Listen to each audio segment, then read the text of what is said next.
कुछ समाचार छपते रहे, वेबसाइट पे छपे, बाकी बाद में और लोगों ने कैरी किए।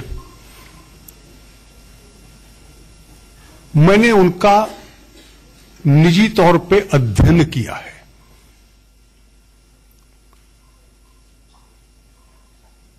और इसलिए यह सार्वजनिक रूप से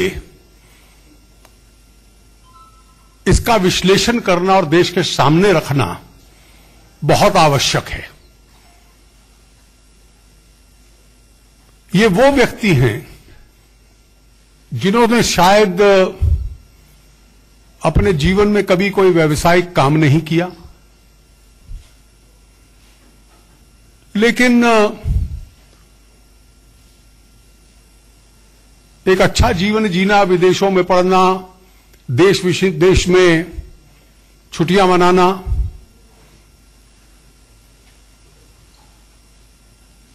वो जीवन व्यतीत किया है। एक इतिहास था कि जो लोग सार्वजनिक जीवन में, पब्लिक लाइफ में होते थे, तो बहुत सामान्य जीवन व्यवसाय करते थे, इसलिए कि अपने व्यक्तिगत काम को, अपने परिवार को इतना ध्यान न देकर सार्वजनिक काम को देते थे। दूसरा कारण यह भी है कि पिछले साल, 1.5 साल में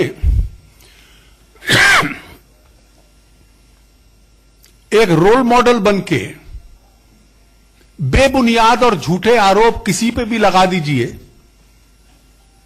जिनका सार्वजनिक जीवन ईमानदारी का होगा, और बिना किसी तथ्य के लगा दीजिए, ये उनका एक राजनीतिक तरीका रहा है।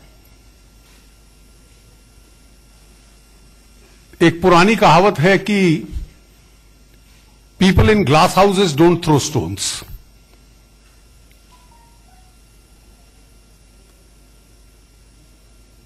लेकिन ये उन्होंने प्रयास कर लिया, और जो कुछ छपा वेबसाइट पे मैंने देखा और जिन दस्तावेजों का मैंने जिक्र देखा,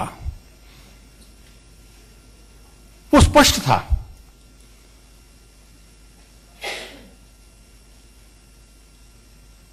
इसका पैटर्न आप समझिए और कैसे जनहित के साथ जुड़ा हुआ यह विषय है।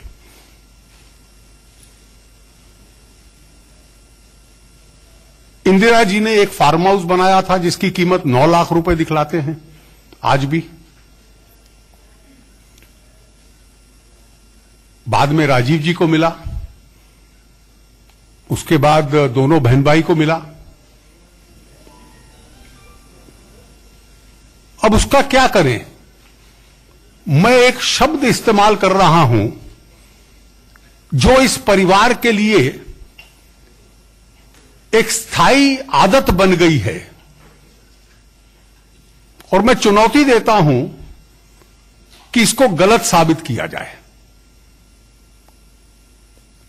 कि किसी प्रकार से अपने खातों में कैपिटल को बनाया जाए।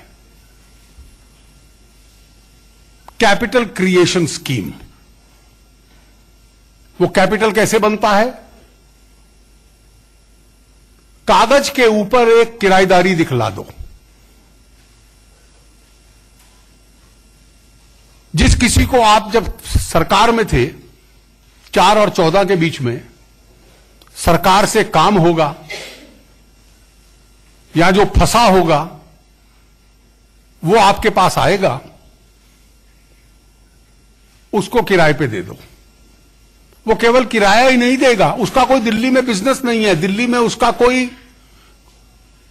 काम धंधा नहीं है, कोई उसके कर्मचारी दिल्ली में नहीं है। वो आपका फार्म हाउस किराए पे भी ले लेगा और आपको एडवांस करोड़ों में किराया दे देगा, तो आपका कैपिटल बनता जाएगा।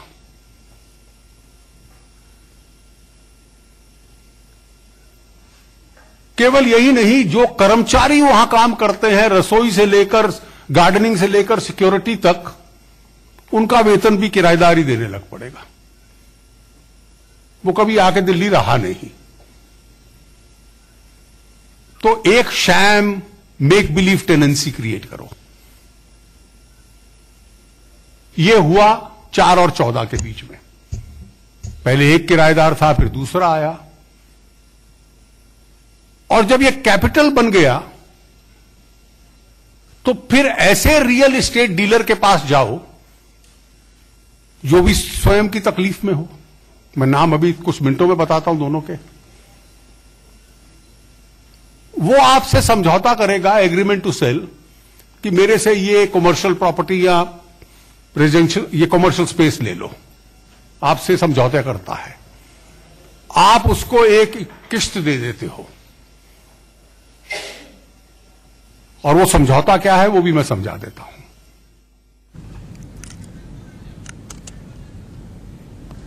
केंद्रीय मंत्री अरुण जेटली को सुना आपने, वो सरासर कांग्रेस पर इल्जाम लगा रहे हैं कि वो झूठ बोलते हैं, उनके एफिडेविट्स में उनकी जो डिक्लेरेशन है उनमें झूठ बताए जा रहे हैं। बहरहाल रुख करेंगे